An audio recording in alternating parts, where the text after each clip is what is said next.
Hello friends, রিম্পাস ওয়ার্ল্ডে তোমাদের সবাইকে আবারও অনেক অনেক স্বাগত। আজ চলে এসেছি একটা নতুন ভিডিও নিয়ে। তো আজকে তোমাদের সাথে শেয়ার করতে চলেছি একটা মাছের রেসিপি। এটা বেলে মাছ। তো এটা কেমনভাবে কি করছি চলো দেখে নেওয়া যাক, তোমাদের সাথে সেটাই শেয়ার করছি। তো এখানে রয়েছে কিছু বেলে মাছ। এখানে ওই 700 গ্রাম মতো বেলে মাছ এনেছে। তো পুরো মাছটাকে আমি ভালো করে ধুয়ে নুন হলুদ মাখিয়ে রেখেছিলাম। তো এখানে নিয়েছি এক টুকরো আদা আর 2 চামচ মতো সর্ষে আর অল্প একটুখানি পোস্ত। তো এখানে পোস্তটা আমার অল্প একটু ছিল, তো সেটুকুই দিলাম। আর পোস্তটা কম থাকার জন্য আমি একটু মগজদানা ইউজ করলাম আর দিলাম একটা কাঁচা লঙ্কা। তো সম্পূর্ণ জিনিসটা আমি শুকনোটাই আগে গুঁড়ো করে নিলাম, তারপরে এর মধ্যে দিয়ে দিলাম একটু টমেটো, একটা গোটা টমেটো দিয়ে ভালো করে আবার পেস্ট করে নিলাম। তো এখানে কড়াইতে তেল দিয়ে দিয়েছি। তেলটা গরম হওয়ার পর এবার ভালো করে মাছগুলো আস্তে আস্তে ভেজে নিতে হবে, কিন্তু খুব সাবধানে এগুলোকে ভাজতে হবে, কারণ এই মাছগুলো খুব নরম হয়। তো একটু মানে এদিক ওদিক হলে মাছগুলো পুরো ভেঙে নষ্ট হয়ে যাবে। দেখো খুব সাবধানেই আমি করলাম, মানে মাছগুলো বেশ এক পিঠ ভালো মতো ভাজা হবে, তারপরে গিয়ে অপর পিঠটা উল্টাতে হবে, তা না হলে একেবারে মাছগুলো ভেঙে যাবে। তো আমার প্রথম মাছ ভাজা খানিকটা হয়ে গেছে, তো ওখান থেকে দেখো একটা মাছ কিন্তু ভেঙে গেছে অলরেডি।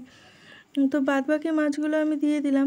তো এখানে আমার কড়াইতে একটু বেশি হয়ে গিয়েছিলো, তো এগুলো উল্টাতে একটু অসুবিধা হচ্ছিলো। এখানেও আমার একটা মাছ ভেঙে গেছে। তো যাই হোক, যা আফটার অল হয়ে গেছে আমার। দেখো মাছগুলো এক পিঠ খুব ভালো করে লাল করে ভাজা হয়ে গেছে, তারপরেই আমি কিন্তু উল্টে দিলাম। কিন্তু একটু কাঁচা থাকা অবস্থায় যদি তোমরা উল্টাতে যাও না, আমার মতোই ভেঙে যাবে। তো সেই ভুলটা তোমরা নিশ্চয়ই করবে না। তো এখানে দেখো মাছগুলো আমার সব কটা মাছ বেশ সুন্দর করে ভাজা হয়ে গেছে।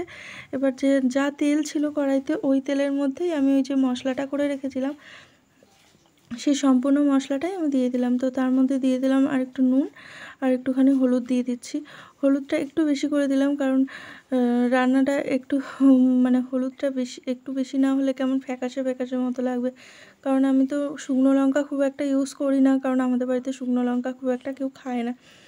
তো এখানে দেখো আমার এই মশলাটা বেশ ভালো করে বেশ খানিকক্ষণ কষিয়েছি, মানে ঢাকা দিয়ে একটু সময় কষানো হয়েছে।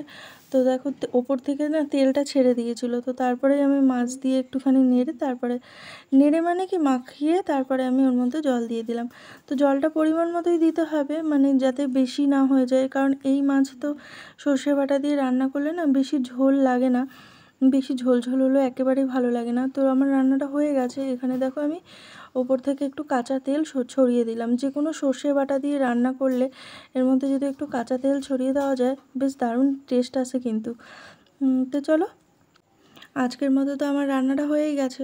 তো কেমন লাগলো অবশ্যই কমেন্টে জানিও, ভালো লাগলে একটু লাইক করে দিও, আর অবশ্যই কমেন্টে জানিও কেমন লাগছে আমার রান্নাগুলো।